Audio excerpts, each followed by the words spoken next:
Hello welcome back to Roshni's vlogs. അപ്പോൾ ഇത് Maati ചാച്ചയുടെ birthday ആയിട്ട് ബന്ധപ്പെട്ടുള്ള ഒരു വീഡിയോ ആണ് കേട്ടോ. ബർത്ത്ഡേ ഡിസംബർ 14 തീയതി ആയിരുന്നു. 13 തീയതി മിഡ് നൈറ്റ് ആയപ്പോഴത്തേക്ക് ജോട്ടി മാഷും മരിയ ടീച്ചറും കൂടെ നമ്മുടെ വീട്ടിലേക്ക് വന്നു കേട്ടോ. അവർ വന്നപ്പോൾ ഒരു കേക്ക് കേട്ടാണ് വന്നത്. നമ്മളന്ന് സെലിബ്രേറ്റ് ചെയ്യുന്നതിനെ പറ്റി പ്ലാൻ ചെയ്തിട്ടൊന്നും ഇല്ലായിരുന്നു. ജിയാക്കുട്ടി കിടന്ന് ഉറങ്ങി അവളെ വിളിച്ചെഴുന്നേപ്പിച്ചാണ് നമ്മൾ ഈ കേക്ക് കട്ട് ചെയ്യുന്നത് കേട്ടോ. അപ്പോൾ ജോട്ടിനും മരിയയും കൂടെ വന്നതുകൊണ്ട് മാത്രമാണ് ഇങ്ങനെ ഒരു കേക്ക് കട്ടിങ് ഒക്കെ റെഡിയാക്കിയത്.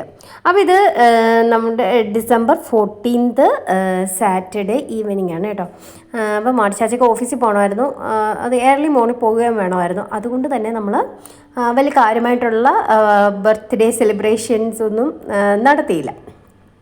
അപ്പം ഈവനിങ് ചെയ്യാം എന്ന് വിചാരിച്ചു. അപ്പം നമ്മൾ അതിന് വേണ്ടി ഒന്ന് റെഡിയാക്കണം കേട്ടോ. ഈ ഡെക്കറേഷന് 2 ഉദ്ദേശമാണ് കേട്ടോ. ഒന്ന് ഒരു ക്രിസ്മസ് തീമിലുള്ള ഒരു എന്താ പറയുക ടേബിൾ ഡെക്കറേഷൻ റെഡിയാക്കുക, പിന്നെ ബർത്ത്ഡേക്ക് വേണ്ടി ഒന്ന് സെറ്റ് ചെയ്യുക. അപ്പം ഞാനിതിൻ്റെ ഈ എന്താ പറയുക, ഇതിനൊരു പേര് പറയുമല്ലോ, ഈ തോരണം പോലെയുള്ള സംഭവത്തിന്, അത് ഞാൻ പേര് മറന്നുപോയി കേട്ടോ.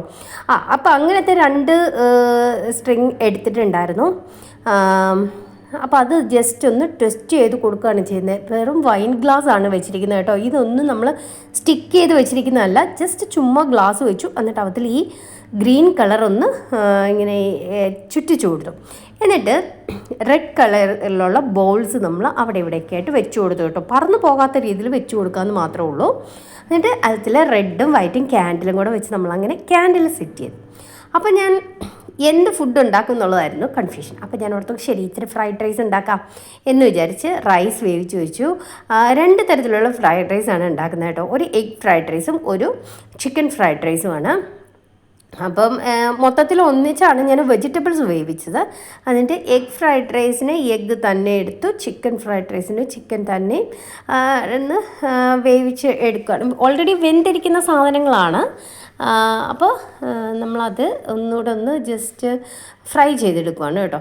എന്നിട്ട് അതിലേക്ക് നമ്മൾ വേവിച്ച് വെച്ചിരിക്കുന്ന ക്യാരറ്റ്, ബീൻസ്, ക്യാബേജ്, ഓണിയൻ, ഇത്രയും സാധനങ്ങളും കൂടെ 2ആയിട്ട് ഡിവൈഡ് ചെയ്തിട്ട് 2ലും എഗ് ഫ്രൈഡ് റൈസിൻ്റെ മിക്സിലേക്കും കൊടുത്തു, ചിക്കനിലേക്കും കൊടുത്തു കേട്ടോ. എന്നിട്ട് ഞാൻ എടുത്തു വെച്ചിരിക്കുന്ന റൈസ്, വേവിച്ച് വെച്ചിരിക്കുന്ന റൈസ് അതിലേക്ക് ആഡ് ചെയ്ത് കൊടുത്തു. ഇത്രയും പരിപാടി ഉണ്ടായിരുന്നുള്ളൂ, വളരെ സിമ്പിളായിരുന്നു.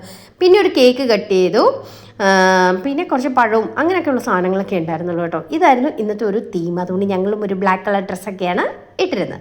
അപ്പം മാടിച്ചാച്ച ഒരു 9 മണി കഴിഞ്ഞപ്പോഴത്തേക്ക് ആകെ ക്ഷീണിതനായി വീട്ടിലേക്ക് കയറി വന്നു കേട്ടോ. അത് ഇനി കുളിച്ച് ഫ്രഷായ ഡ്രസ്സൊക്കെ മാറി. ഇത് ജോട്ടി മാഷ് മേടിച്ചു കൊണ്ട് കൊടുത്ത ഷർട്ടാണ് കേട്ടോ. ഭയങ്കര കാര്യമായിട്ട് ഇട്ടുകൊണ്ട് കണക്കാണ്. അപ്പോൾ അതൊക്കെ കഴിഞ്ഞ് അപ്പോൾ ചാച്ച വന്നപ്പോൾ പൊറോട്ടയൊക്കെ വാങ്ങിച്ചുകൊണ്ടാണ് വന്നത്. അപ്പോൾ അതെല്ലാം കൂടെ സെറ്റ് ചെയ്ത് വെച്ചു. അപ്പോൾ ഇനിയാണ് നമ്മൾ കേക്കൊക്കെ കട്ട് ചെയ്യാൻ വേണ്ടി പോകുന്നത്. അപ്പോൾ ജിയാക്കുട്ടി ബോർഡിൽ ഇങ്ങനെ ഹാപ്പി ബർത്ത്ഡേ ഡാഡി എന്നൊക്കെ എഴുതിയിട്ടുണ്ടായിരുന്നു കേട്ടോ. അവൾക്ക് ഭയങ്കര സന്തോഷമാണ്.